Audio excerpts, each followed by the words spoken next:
Names a single attribute for masculinity which is going to come from a place other than trauma or pain. I talk about this all the time. People say I've had a traumatic life. I say, well, then you're very, very fortunate. You had a traumatic life. Now, you may have misused that trauma. You may have misplaced it. You may have accepted the matrix telling you that you now have an excuse to fail, as opposed to using it to grow. But every single man of value went through trauma, and they went through pain. It's going to be painful to get strong, painful to get rich, painful to become important. It's going to be painful to become good with women. Your heart's going to get broken a bunch of times. You have to be prepared for the pain. If you're not ready for pain, you're never going to be anything that matters. My kickboxing coach used to say to me, I used to come in the gym, say, what do you hate the most? And I say, I hate running. He said, okay, you're going running. I say, why? He goes, because whatever you hate is what you need. Whatever you hate is what you need. I wanted to spar, bag work, pads, no problem. Running, I didn't want to run, but that's what you need.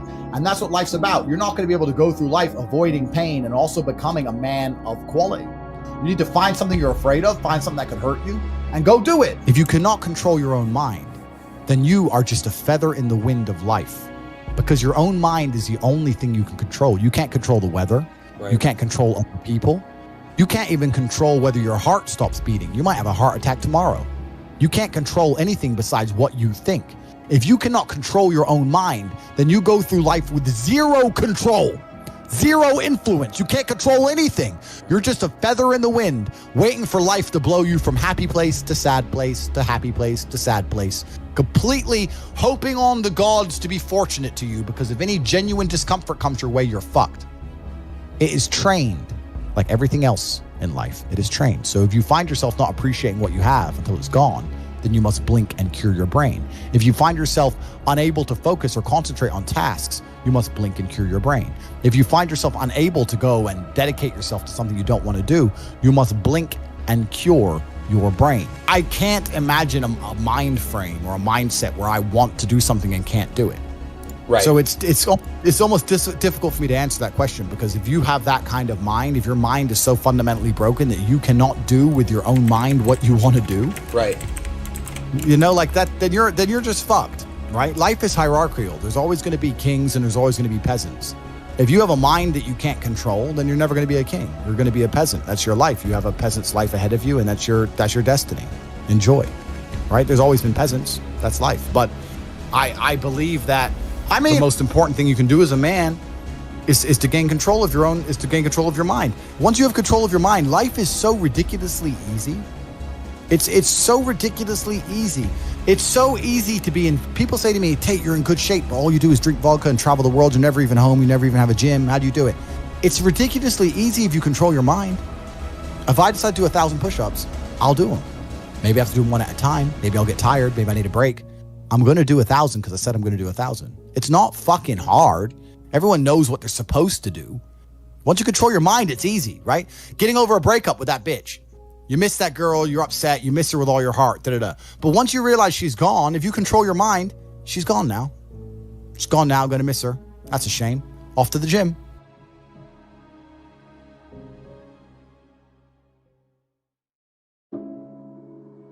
What's like your advice to a guy who's whatever, he could be coming out of university or in his 30s, but he's like looking for a little direction. How do you start off, get centered to become successful, get money, get bitches? Like what would you tell them?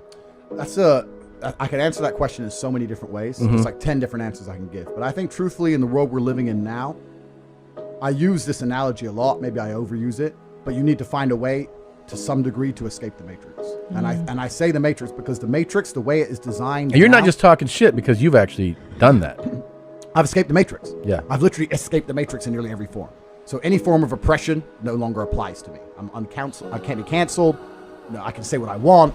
My finances are secure. I've escaped the matrix. And when I talk about the matrix, it primarily applies to men, because men are the backbone of the slave force. We always have been and always will be. And unfortunately now, if you're a law-abiding man inside the matrix, your future and the life that is laid out for you is nothing but depressing. You're going to go to school, you're going to get in debt, you're going to get a job, you're going to get a wife, divorce is coming, you're going to lose the house eventually, your job's shit, inflation's outpacing your wages, you're going to work, no one's going to appreciate it, now you're old and your life's over. That is the matrix for 99% of men, and you need to find a way to escape it. And I guess I was kind of fortunate from a young age. I always knew that the matrix was coming and that the system is designed to oppress. the people who make the rules do not make the rules for the benefit of us. They make the rules for the benefit of the people who make the rules. And I knew that. And I think every person intrinsically knows that. Like if it's 4 a.m. and you're sitting in a gas station and a Lambo pulls up, you're probably thinking drug dealer or criminal. You're not thinking, oh, he definitely went to school. The system is absolutely broken. It's designed to oppress. And that the majority of people who stick to the rules are going to lose. I don't want to sit here on a podcast that goes out to this many people and encourage anyone to break the law in any form. Of course. But the idea of the law-abiding citizen has been decimated in real time. In the last 3 years ago, you could stand there and proudly say, I'm a law-abiding citizen. The last 2 years, if they have not taught you that being a law-abiding citizen is going to turn you nothing into a fucking experiment for Big Pharma, then you're an idiot.